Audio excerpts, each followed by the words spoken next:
something that the people should know is that John, he's a specialist in ancient medicine, but also in science. So mixing these two practices together, it's what gives him a lot of power, I would say. Thank you. Because that is super interesting. So thank you for being here. Yeah, my pleasure. And this is a place for sharing tools for empowerment and tools for transformation. So our body is one of the most evident tool for transformation. So what can you tell us about the... Yeah, sure. Well, our physical health is always the confluence of many rivers that include our environment, our diet, our mindset, or our outlook on the world. And I feel that here in Costa Rica, in the tropics, that you have the greatest possible potential for really effective merging or confluence of these rivers. You have an abundance of sunshine, which is incredible, and that is something that so many people, Carla, really underappreciate, and that's the value of daily sunshine.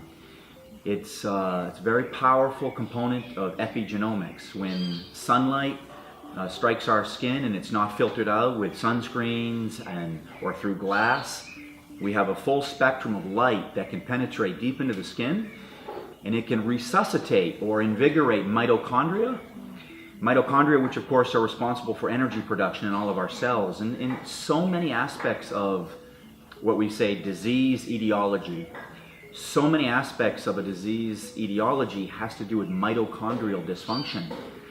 And most people attribute sunshine to being, equivalent to more vitamin D, but it's much more powerful than that.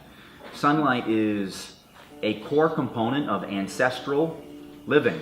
Our ancestors always spent time out in the sun, had regular contact with it, and it is just a real important core requirement for human health.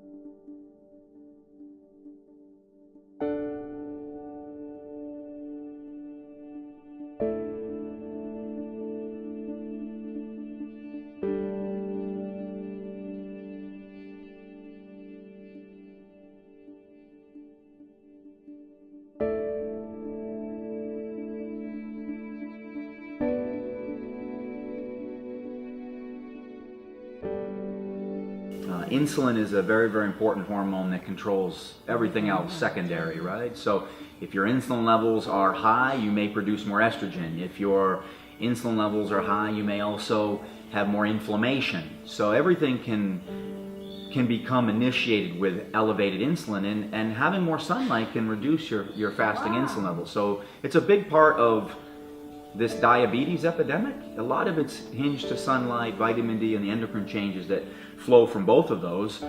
And then, vitamin D itself has very powerful hormonal effects because it is a hormone. And it's a hormone by definition because it's manufactured from cholesterol in the skin, and there's a receptor for it in every tissue in the human body, the brain, the lungs, the bones, the liver, everywhere throughout the body. So, the sunlight is a very powerful instrument for helping establish more hormonal balance. That's great. But people run from the sun, right? They hide from the sun. People don't go out anymore. Everyone's afraid of developing wrinkles or skin cancer. But I say to people, and I say this all the time, if you look at all of the different diseases that have been linked to low levels of sunlight, those are all life-threatening. Well, sun gazing is spending time where you are looking in the general direction of the sun without actually staring at the sun. I think we all understand that you really don't want to stare at the sun. That can be very damaging to certain components of the eye. But it's important to look in the general direction of the sun, maybe on the horizon, just to the side of the sun, or just below the sun when it's kind of early in the day like this, and not wear glasses or contacts, because that will filter out certain parts of the light spectrum that can be very beneficial for human health. So it's good to look in the general direction of the sun without any protection on your eyes, certainly not wearing sunglasses, that's the worst.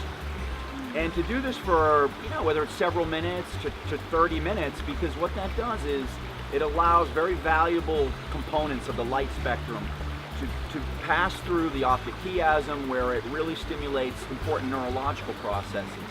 In addition, much of the light spectrum has the ability, when it hits the tiny blood vessels at the back of the eye, to help purify the blood. There's no better way to describe it, and to help reduce pathogen loads if we have particular types of viruses or bacteria, like the Lyme disease, for instance, would be an example. But it's also really good for our sleep. It's great for immune function. It's great for just our outlook on life. I mean, most people are familiar with seasonal affective disorder, and that's why people use these lamps that they read by to get more of the full spectrum light. But there's no equal to looking in the general direction of the sun. That's the real thing. Well, people now in the modern world spend way too much time under what I call junk light. Most people are familiar with junk foods, but junk light are every bit as damaging. These are in big box stores, like grocery stores, and these places where people go to shop. They have all those fluorescent lights that are the tubes. That's a prime example of junk light. It's all white, very, very intense white light. And if you go under that type of light, or you look at an iPad or a computer screen that's very bright, either in the white or blue end of the spectrum, it kind of recalibrates or restarts your circadian rhythm as though it were the morning.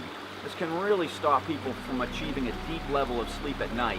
I think it's critical for people to at least use eye flux on their computer screen, and to reduce that intensity of the light, make it more amber as the day goes on. That's a free app. It's offered by Apple. It's called iFlux, and basically it can, over the course of the day, the computer screen, if you're going to have to spend a lot of time in front of the computer screen, it will reduce the intensity of that light and make it more yellow or amber at the end of the day. Also, I think people that are going to be under compact fluorescent lights, subcompact fluorescent lights, which everybody's using now because their energy, they save energy, but they're another example of junk light. They're very blue and white, and it's not something that you want to be under later in the day, in the afternoon. So there's glasses people can wear. There are these amber glasses. It sounds kind of funky, but if you're going to read under those lights, I would highly recommend those.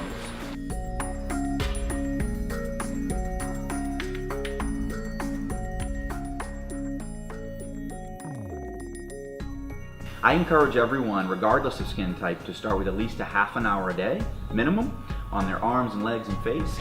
And then, depending on skin type, maybe more. But you start with a half an hour a day and maybe work up to an hour a day.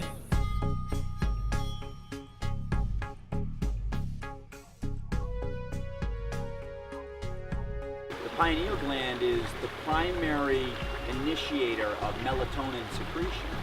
And many people spend vague sunlight. They have what we call vague sunlight exposure, which means they may go from their house to the car, and then they get behind polarized glass, or they may wear sunglasses every time they go outside, and their eyes are never allowed to receive the type of light in the spectrum that would initiate pineal gland calibration. So you want your pineal gland to secrete melatonin as the sun goes down.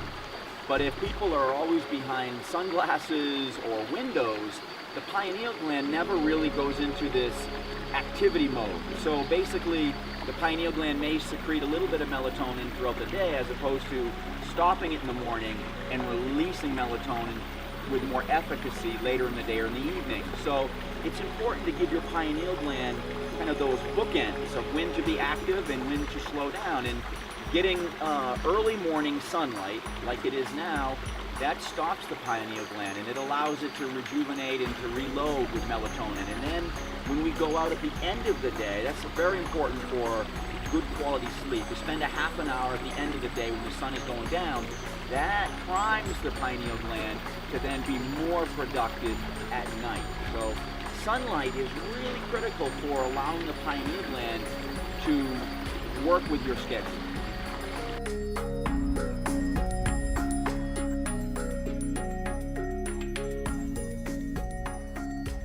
The best thing for rejuvenation is to, number one, de-stress. More so than anything else. Let go of all of those things which don't really serve us very well, right? And I think a lot of that is in our ego. I think too often we look at things that may stress us out, and they're not really threats to the quality of life. Right, they're just perceived threats to our ego. So number one is identify, the things that are just really holding us back in life. And then after that, find a way, whether it's by yourself, with your family, with loved ones, to get out in nature, to relax, to be more active, to move. I think it's really important that people move every day. It doesn't have to be prescribed exercise. It could be whatever it is someone loves to do. Dancing is great, yeah, riding a bike or swimming or whatever it is that makes someone want to move. That's critical. So de-stress, move every day, get out in the sunlight, and then eat those foods which are more biologically compatible with who we are. For me, that's, if people can put, those 4 or 5 pieces together, I think the sky's the limit.